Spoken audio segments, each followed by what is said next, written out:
ایک نہایت شاطر اور ماہر چور نے چوری کی خاطر مہنگا لباس زیب تن کر کے معزز اور محترم دکھائی دینے والے شیخ جیسا حلیہ بنایا اور صرافہ بازار میں سونار کی ایک دکان کے اندر چلا گیا۔ سونار نے جب اپنی دکان میں وضاقتہ سے نہایت ہی رئیس اور محترم دکھائی دینے والے شیخ کو دیکھا جس کا نورانی چہرہ چمک رہا تھا تو سونار کو ایسا لگا جیسے اس کی دکان کے بھاگ جاگ اٹھے ہوں۔ اسے پہلی بار اپنی چھوٹی سی دکان کو عزت و وقار میں اضافے کا احساس ہوا۔ سونار نے آگے بڑھ کر شیخ کا استقبال کیا۔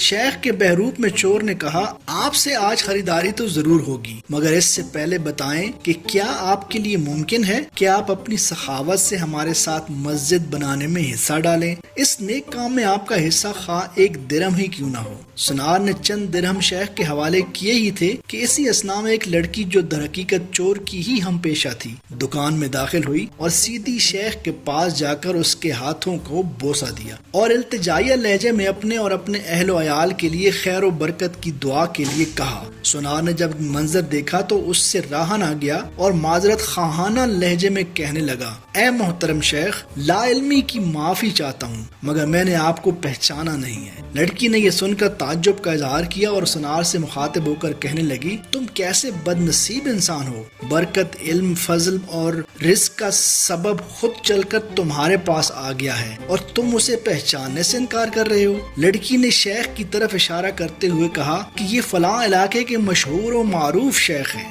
جنہیں خدا نے کثرت علم، دولت کی فراوانی اور ہر قسم کی دنیاوی نعمتوں سے مالا مال کر رکھا ہے۔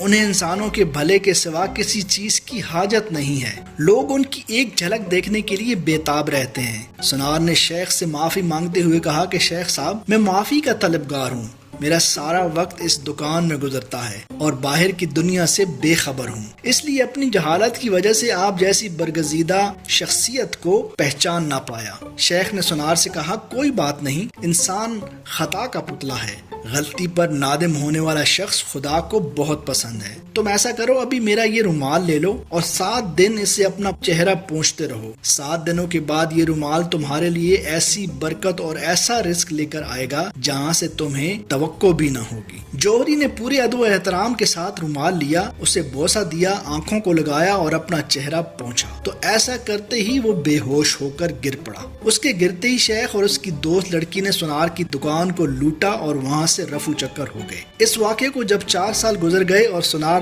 رو دھو کر اپنا نقصان بھول چکا تو 4 سال کے بعد پولیس کی وردی میں ملبوس 2 اہلکار سونار کی دکان پر آئے۔ ان کے ساتھ وہی چور شیخ تھا جس کو ہتھ کڑیاں لگی ہوئی تھی۔ سونار نے اسے دیکھتے ہی پہچان لیا۔ ایک پولیس والا سونار کے پاس آ کر پوچھنے لگا، کیا اس چور کو جانتے ہو؟ کیونکہ آپ کی گواہی سے ہی قاضی اس کو سزا سنا سکتا ہے۔ سونار نے کہا، کیوں نہیں، اس نے فلاں فلاں طریقے سے واردات کر کے مجھے بے ہوش کر کے میری دکان لوٹ لی تھی۔ پولیس والا شیخ کے پاس گیا اور اس کی ہتھ کڑی کو کھولتے ہوئے کہنے لگا، تم نے جس طرح دکان لوٹنے کا جرم کیا تھا ٹھیک اسی طرح وہ ساری کارروائی دہراؤ تاکہ ہم طریقہ واردات کو لکھ کر گواہ سمیت قاضی کے سامنے پیش کر کے تم پر فرد جرم عائد کروا سکیں۔ شیخ نے بتایا کہ میں اس طرح داخل ہوا اور یہ کہا اور میری مددگار لڑکی آئی، اس نے فلاں فلاں بات کی، پھر میں نے رومال نکال کر دکاندار کو دیا۔ پولیس والے نے جیب سے ایک رومال نکال کر شیخ کو تھمایا۔ شیخ نے سونار کے پاس جا کر اسی طریقے سے اسے رومال پیش کیا تو پولیس والا سونار سے کہنے لگا، جناب آپ بالکل ٹھیک اسی طرح سے رومال کو چہرے پر پھیریں جیسے اس دن پھیرا تھا۔